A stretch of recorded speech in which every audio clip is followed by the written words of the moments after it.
Now, good afternoon, everyone. My name is Jim O'Day. I'm the Vice President of our Behavioral Health Network here at Hartford Healthcare. I'm a psychologist by training. For the last probably 25 years, though, I've mostly done administrative stuff. I will say for the last month and a half, I've probably sounded more like a psychologist than I have in 20 years. Because I actually believe this training and my training offers a bit to us as we're trying to navigate what is a very complex issue for many of our staff. So I've been here for 32 years. I've been here for an awful long time. Today's discussion is going to focus on this cohort of people that presently have chosen not to be vaccinated to COVID-19. And I'm going to start by asserting that virtually all large populations, and Hartford Healthcare is a large population, 33,000 some odd colleagues. So in a population, almost all populations across almost all variables actually distribute across a bell curve. And so this would, across a variable like vaccination, there was a bell curve. There were people on this side of the bell curve, like me, who couldn't wait to be vaccinated, want to be first in line. And then there's a whole bunch of people in the middle part of the bell curve that have been vaccinated and they got to it when it was the right time for them. And then there's a tail of people. And this tail of people, which numbers right now, call it 3,000 people, are in a place where they're currently choosing or have chosen to not be vaccinated.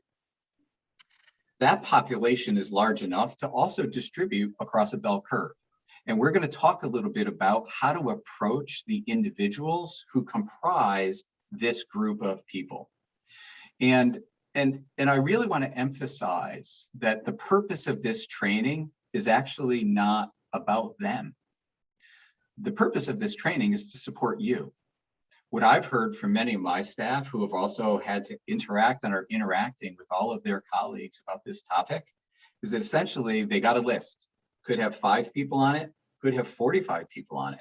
But they said, here's your list of people that so far are unvaccinated. Please go engage with those people and have conversation with them. And I had a lot of people say to me, that feels kind of daunting. Like, I don't exactly know how to approach that. So the purpose of this training is to give you some sort of tools and some tips, maybe some do's and some don'ts, about how to approach this with people who right now, I think many ways are in a very, very difficult time in their life. And I want to talk about how we can approach that consistent with our leadership values in a way that really supports you as a member of our management team in having conversations with people about this topic. That's what this is about. I have good news. The good news is it's not your job to convince anybody to get vaccinated. Anybody who wanted to get vaccinated at this stage of the game has been vaccinated. Like, you get a vaccine on a street corner these days. So that's not your job. Your job is not to convince people. Your job is not to change their mind. Your job is not to berate or bully or bribe or any way to get people to do something. It is, however, because first off, it's impossible. You can't change somebody else's mind. It's hard enough to change your own mind on topics that we feel passionate about. So you can't change their mind, but you can engage them in a process. And the process that I'm going to describe is based in science. It's just cognitive science. So it's not Ulysses Wu, Keith Grant science. It's not epidemiological science. It's not infectious disease science, but is science based on change and how people change. And both as a psychologist and having treated thousands of patients in my career, I know a little bit about how people change. And it could be any kind of change behavior, right? Behavior is a function of thoughts and feelings that humans have. And so we know the process, whether that's you should lose weight, you should join a gym, you should eat your vegetables, you should stop drinking, you should go to AA meetings, you should get vaccinated. People go through change in a very understandable and predictable way. And the more we understand how people go through that change, the more we're in a position to partner with people who are really in a difficult time trying to figure this out. So I'm going to briefly share my screen and illustrate to you a graphic that really describes in some way what I'm saying. And I'm going to pull it down so I can see everybody again.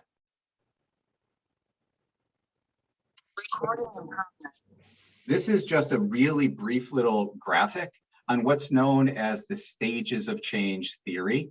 It's developed by psychologists back in the 1970s, Prochaska and D. Clemente. It's also known as motivational interviewing, but it's an understanding that humans go through a process where they're in a pre-contemplative place that may move them to a contemplative place, which may move them to a place of either preparation and then eventually an action step. So here's the key of this. When we, as doctors and healthcare professionals, prescribe action-oriented steps to somebody who's in a pre-contemplative place or just in a contemplative place, they're not going to listen. They're actually not even thinking they have a problem. So here I am prescribing an action step to somebody who doesn't even have an awareness that they have an issue. So really at that point, I might as well be the adult in the Charlie Brown cartoon. You know, wah, wah, wah, wah, wah, wah. You're using words, but somebody's not listening. So it's not constructive for us to prescribe an action step to somebody who's in a pre-contemplative place or a contemplative place. It's really our job to then is really just to raise awareness and to talk about the issue in a way that is compassionate and generous. It's interesting, when we prescribe an action step to people who are in a pre-contemplative or contemplative place and they don't do it, I can always say, you know, what do you think happens? Very commonly, people are going to say, well, nothing happens. It's actually worse. It's worse than nothing happens. What actually happens is people entrench in their position even further. So we actually call those, we have names for those people. We call them resistant. We call them non-compliant. In my industry in mental health, we created this lovely little term in the 1980s. We call people like this help rejecting complainers. That was actually a word, that was a term that psychologists use for patients where we were making the mistake. We made the mistake about what stage they were in. We prescribed an action step. They didn't behave that way, and we got annoyed. And we called them names. It's not helpful. So I'm going to illustrate through 3 real life examples that I'm dealing with people right now. I say this, at any given time in the last 3 to 4 weeks, I've had about 10, 12 people. I think of them as sort of on simmer. They're kind of on the back burner. And I'm talking to them every 2 to 3 days about how they're reacting to this, how they're managing it, and really just engage with them in their process. So I'm going to illustrate some of this in 3 examples, real life examples I've had with our colleagues who are right now in a place of not being vaccinated. So the other thing I want to say before I give those examples is there's another piece of good news here. This is all based on our leadership behaviors. I would actually go so far as to say is this is our leadership behaviors writ large. So when I talk about entering a conversation with curiosity, I'm talking about radical curiosity. When I talk about respecting somebody else's reality, capital R, I think sometimes at Hartford Healthcare, we talk about that leadership behavior in particular, respect and leverage other people's realities. I think a lot of times we move to leverage probably a little too early without really fully understanding and grasping somebody else's reality. So this is about being curious. It's about being authentic. It's about being humanistic.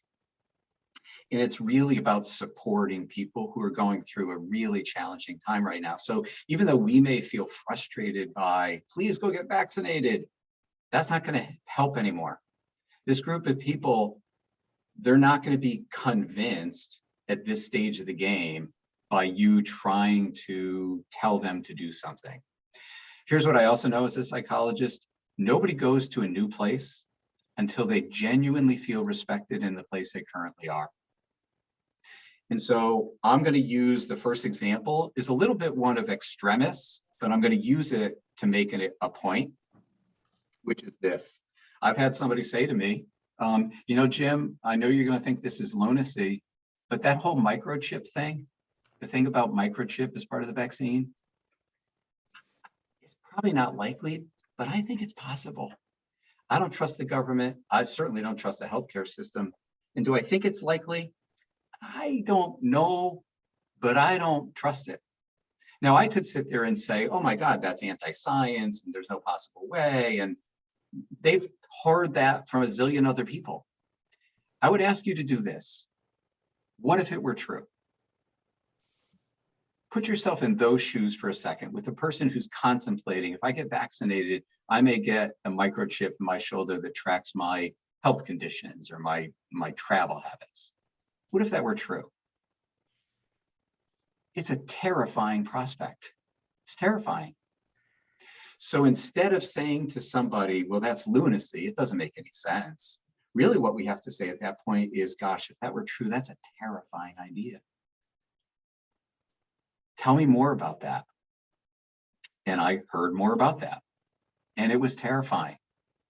The point there is I'm not there to argue with them. That's something that's occupying their mind and something causing them concern. I just need to be with that and accept it, that that's a reality.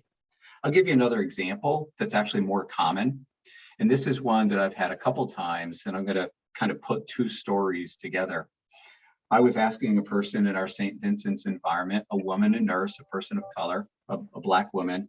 And I said, I'd really like to understand where you're at with this. Like, I'd really like to understand. And she was cute. And she said, do you really want to know? I said, yeah, I really want to know what's going on with you on this. And she said, I don't trust that. I don't trust the healthcare system. And I don't trust your science. And she said a couple other things. And you'll notice something really important that she said there. I don't trust your science. So I was curious about that. I said to her, can you come back a second to the your thing? What do you mean by that? And she said, you know, the vast amount of medical research in this country has been done on white people. Most of the medical research on conditions like diabetes and hypertension, conditions, by the way, that disproportionately affect people who look like me, it's all been done on white people. Why would I trust that? I said, wow, that's an excellent point. I knew that, but I can see you feel really strongly about this. I said, are there more things? And she said, yeah, there's a lot more. And I said, are you willing to tell me? And she said, I'm not really sure you want to hear it. I said, I really, really want to hear it. And you may guess where she went if you've had these conversations with people. She went to Tuskegee. And I would say to you, by the way, that if you're a Caucasian person and you are thinking about having a conversation with a person of color, please do a little bit of research on this. It's one of the most awful, heinous parts of our history. But she said, do you know about what happened in the Tuskegee experiments? I said, I've learned more about it of late, but I'd like to hear it through you. And she said, okay, I'll tell you.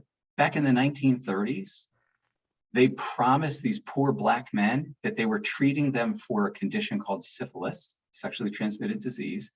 And they were lied to. Not only did they not get medicine for the condition, they were lied to. And the study was actually, what is the impact of not treating this condition over decades? What happens to their neurological system? What happens to their cardiovascular system? So they were lied to. We did not give people, and by the way, the treatment there, it's penicillin. And this went on for decades. And then she said, when do you know when that study ended? I said, actually, I don't. I know it, it started in the 1930s, 1940s. And she said, yeah, that study, it ended in 1972. I was 12 years old in 1972. This happened in our lifetime.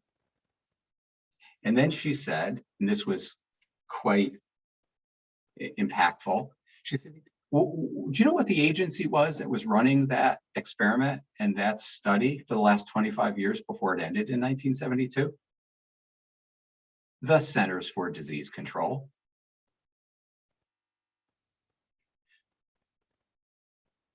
I could sit there at that point and say, but that's not what's happening now.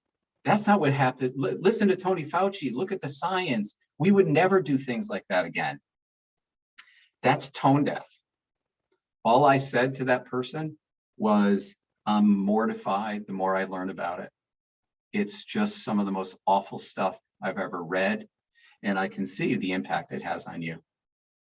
And so at that juncture, there's no point in me, somebody will look at this, and probably we've all heard this even in our healthcare system. This is a disease that's disproportionately affecting persons of color. And I've heard people say, I don't understand how African-American Black people who are healthcare providers are skeptical of getting this vaccine. I listened to that story. How could you not be skeptical? The point of this is to illustrate the idea that people have rich, really important things that they are experiencing. We have to respect that and ask them to say more about it, not less. I'm going to pass on the third example, but I think I've made my point. Our job here is to be present, and it's to reflect back what's happening, because there's a pivot point, an inflection point that happens, and I've done this a lot, both in these conversations, but also with many, many patients that I've treated. I use humor a little bit around this time, and I do something that sounds like this. That's a pretty good list of cons. I get it, why you would be hesitant. Thank you for sharing that. That's a good list. Are there any pros? Can you think of any pros that might start to weigh on this scale? I consistently hear two things. First thing I hear, I don't want to lose my job. I don't know how I'm going to pay my bills. I think the only humanistic thing to say there is that that's a really frightening perspective. I don't know what I would do if I wasn't getting a paycheck in October. That's a frightening thing. The second thing I hear a lot of times is people say, I really like my job and I like the people I work with. What I typically say there is, tell me about somebody you work with. And they'll pick somebody. They'll pick, oh, I like working with Chris Carlin. He's just a guy who he won't ask you to do anything he won't do himself. He's doing all this discretionary stuff with COVID and testing, and yet at the same time, he's really supporting us in the rehab network. I would really miss seeing this guy every day. So all I'm doing there, I'm going to bring this back up for just a moment. All I'm doing in that process is trying to say, you're in a place of contemplation. There's a problem, right? There's a requirement for vaccination. That's a problem. How do we begin to get people to contemplate, are there pros and cons to this issue? You can't put your finger on either side of the scale. That's not going to help at this point. What does help is people actually feeling like you give a crap about what their experience is. And if you're present with them, my experience has been, if you fully engage with people about what their hesitancy is about, they actually begin to get to a place that, I might contemplate another perspective here. And really at that point, there's only one last thing you need to do. You have a right as a leader in this organization to say, listen, I get that this is an incredibly difficult time for you. I really hope you stay as a member of my team. I like the way you take care of patients. I like the way you take care of your peers.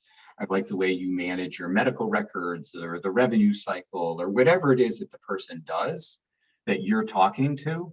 You can absolutely declare, I really hope you stay as a member of this team because that's important to me. But I also get that this is a really tough time for you. And in this process, let me know if there's anything I can do to help.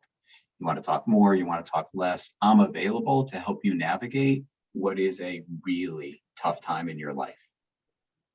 That is 100% consistent with our leadership behaviors. Again, to close, your job is not to convince people at this point. If they were easily convinced, they've already been vaccinated. These are people that are really struggling with a difficult choice, and they just need to know at this point that we have their back. We hope strongly that they stay in the organization, and you should declare that. There's one last don't here, at the end of a conversation like this, and this isn't our psychotherapy, by the way, I've had these conversations in 8 minutes. It's just you take the temperature about how much you can do in any given moment in time. What you don't want to do at this point is say, after you have this, rather at times, some of these conversations have been emotionally really quite intense. What you don't want to say is, so are you going to get vaccinated? Like, don't do that. Like, just trust that you've engaged in a process where you've demonstrated the best of our leadership behaviors. You care, you want to engage with people, you want to be authentic, and you really want to be generous and curious and respect their reality. That's a process that I have seen people begin to migrate to other places, including maybe the pros of vaccination are beginning to outweigh the cons. That's about all we can do at this juncture of this. So it's 12:24. I promised I'd have you up by 12:30. Really appreciate you guys joining. I'm open for any emails or follow-up. You can find me. There's no apostrophe in the email address. Let me just close by asking Eric, do you have any closing comments? Let me just close that.